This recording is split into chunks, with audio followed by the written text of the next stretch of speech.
Um linguista americano passou 14 anos estudando georgiano, virou professor e publicou livros sobre a língua.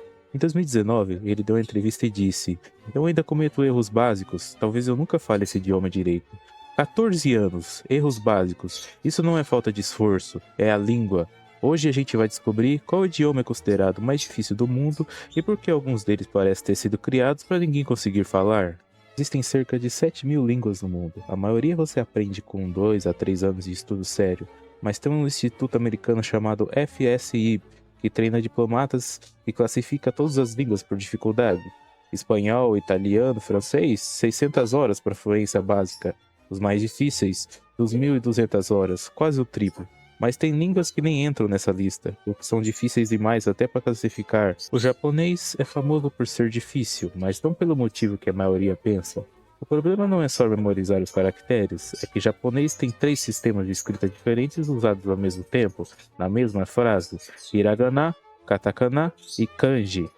O jornal japonês adulto usa em média 2.000 kanjis diferentes, e além da escrita, o japonês tem diferentes níveis de formalidades tão distintos que você usa palavras completamente diferentes para dizer a mesma coisa dependendo de com quem fala. Comer, taberu.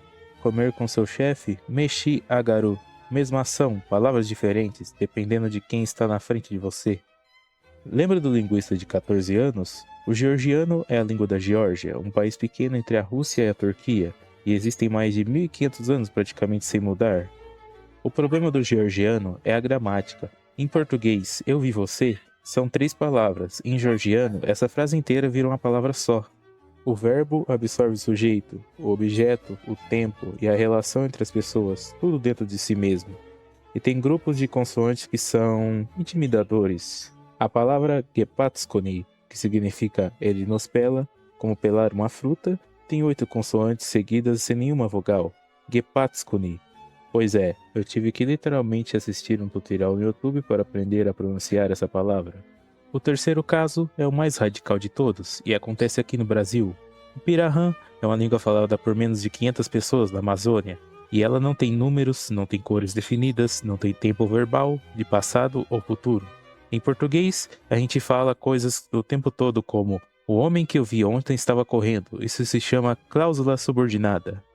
No Pirahã, isso não existe, não tem como dizer. Um linguista americano chamado Daniel Everett passou 30 anos tentando entender essa língua, e disse em entrevistas que foi a experiência mais desconcertante de sua vida intelectual. O Pirahã não é difícil porque tem regras complexas, é difícil porque tem regras que o cérebro ocidental simplesmente não está preparado para processar. Então, qual é a língua mais difícil do mundo? A resposta honesta é: depende de onde você começa. Para um brasileiro, japonês e georgiano são monstruosos. Para um linguista, o Pirahã é o que tira o sono. Mas o que todas essas línguas têm em comum é o que elas revelam os limites do cérebro humano. E é isso que eu acho fascinante. Línguas não são só ferramentas de comunicação, são janelas para entender como os diferentes povos enxergam o mundo. Se você curtiu, se inscreva no canal. Na semana que vem, a gente vai responder uma pergunta que parece simples, mas não tem resposta fácil. Qual é a língua mais antiga do mundo e como a gente sabe isso? Até lá!